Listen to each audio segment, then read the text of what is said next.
Hello, it's Monica from Crafting with Quilling Lady, and I hope you have absolutely fabulous day. In today's video, I'm going to show you how to create a slider pop-up card. If you've never tried this one, I really hope you'll give it a go. It is super easy to make.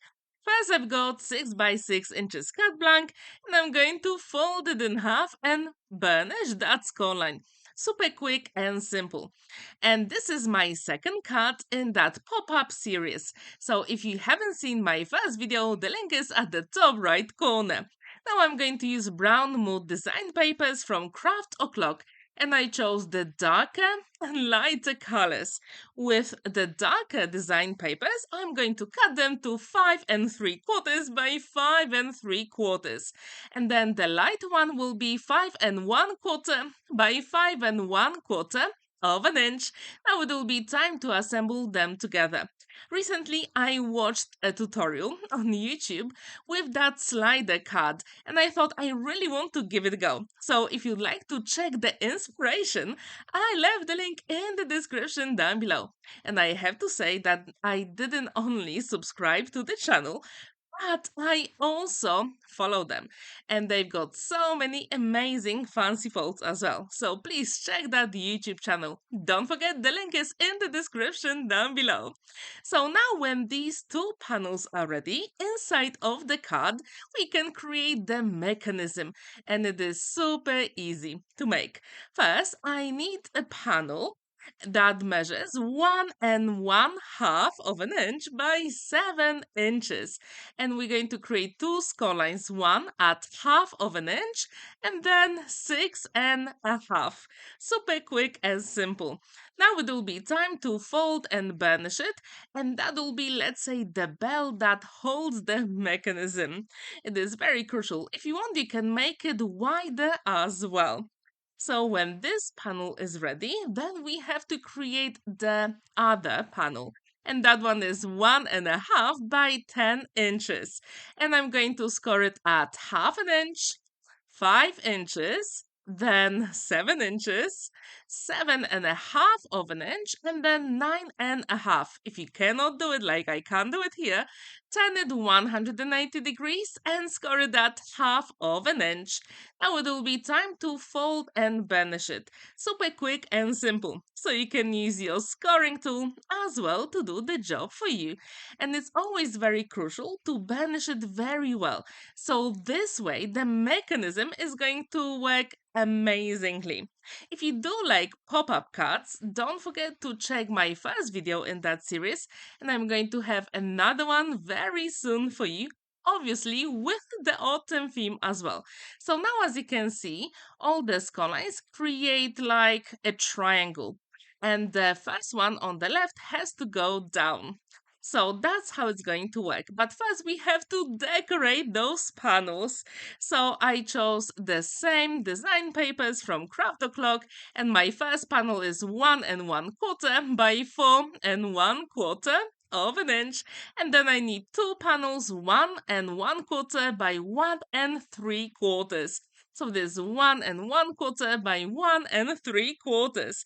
Now it will be time to assemble them, and I'm using my one and only liquid glue because I do have time to maneuver the elements, and this is very crucial with this pop-up card because later on I'm going to show you how I'm going to assemble the mechanism.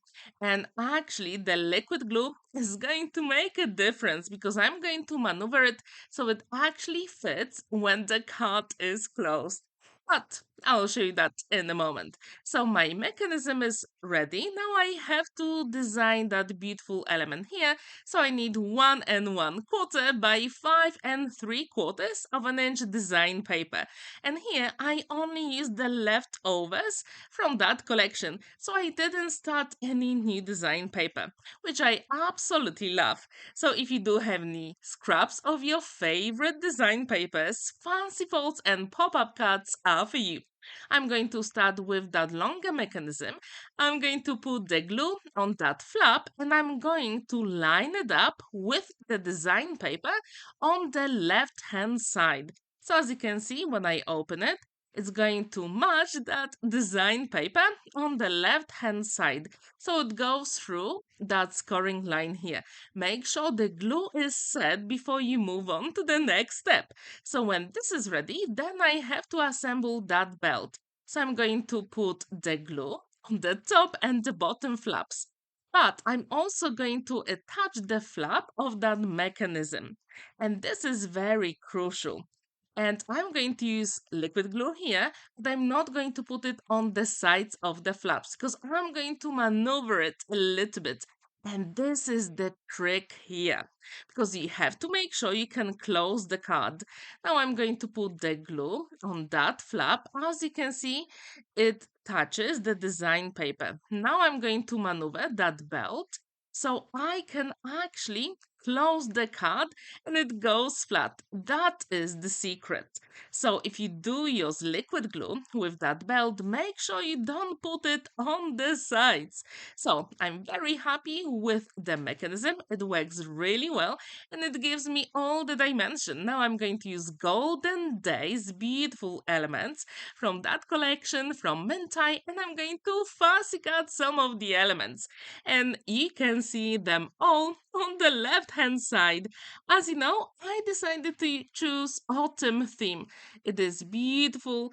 Autumn is my favorite season of the year, so I thought that would be just the perfect combination. I'm trying if the mechanism works, it's always a good idea to do it before you start putting some other elements inside your card. So here, I'm going to place those at the very top element. And this is very crucial. You only put the glue there, not on the sides, because it's going to have all the dimension that we want. When I'm happy with all those here, then I decided to use a flower as well, just for a little bit of pop of color. As you can see, I'm doing a dry run because I wasn't very sure what kind of layout I'm going to create here. Oh, composition. So I'm just playing with all those elements, and I have to say, all those fussy cut elements are simply gorgeous. So I couldn't really decide. And when I was creating this card, I thought I need to create one more with the same mechanism. So I chose so other elements as well. And you will see that card at the end of this video. Do you like to create pop-up cards? If you do you have your favorite? I'm really curious. Please let me know in the comments down below. And don't forget to check the video I was inspired by. It's also in the description down below. As you can see, I'm placing all those elements here and I'm not using any dimension because I want this card to go flat in the envelope. When I'm happy with all those elements here, then I'm going to create the front panel.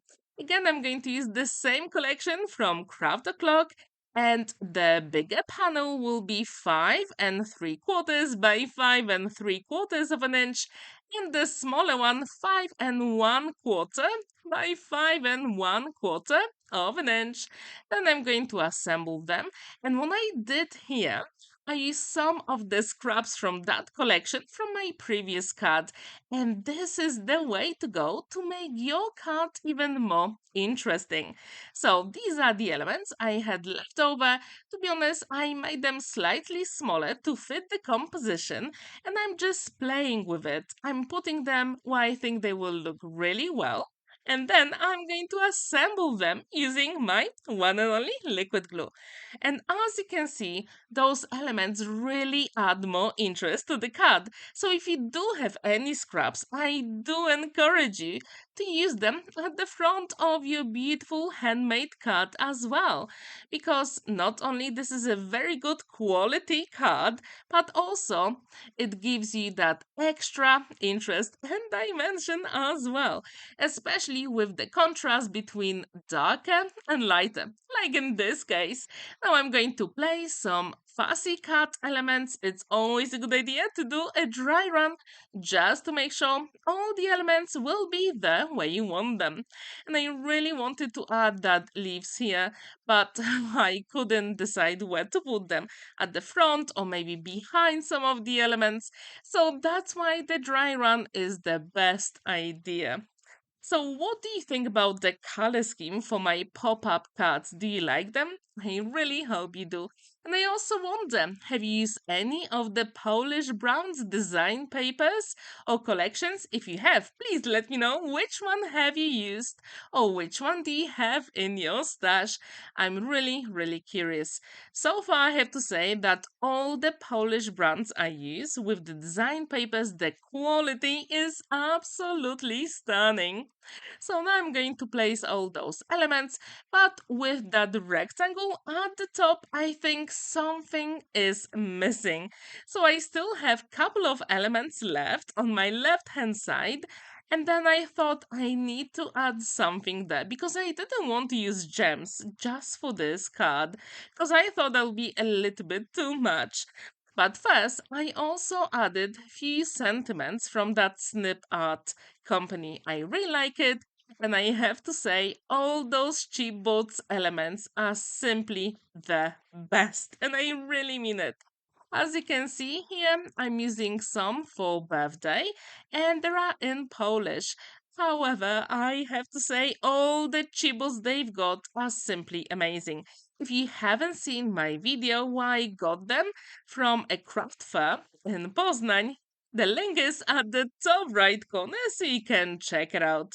I really like to play with those chipboards because you can create very unique sentences. But first, if you do have any, like a little bit left of the chipboard, you can use your scissors to get the excess off. Super quick and simple. And to assemble them, I'm going to use my liquid glue. If you want, you can also use a ruler to make sure they are on a straight line. But here, I just eyeballed it and it was absolutely fine. And as you can see, you can put them in whatever order you want, which I think is really cool. So when I'm happy with all those elements here, I'm going to assemble them on a card and it's going to be complete. So as you can see, the whole mechanism, it is super easy to create. And if you'd like to try something new, some pop-up elements on your cards, please feel inspired. And if you create your own, please let me know in the comments down below. Now I'm going to add that leaf and also the flower, and the card is going to be complete. Amazing, right? So now this is done. I'm going to show you the card again, and I'm also going to show you the one I did off camera. So you can see the different elements on that slider pop-up card. I really hope you will like it and try to create it yourself because it was a lot of fun to do and it was much quicker than I thought. And this is my card number 2. As you can see, I also played with the leftovers from the collection and some other elements. I really wonder which one is your favorite. Please let me know in the comments down below. Have a wonderful day and stay tuned because there are more videos coming your way very soon.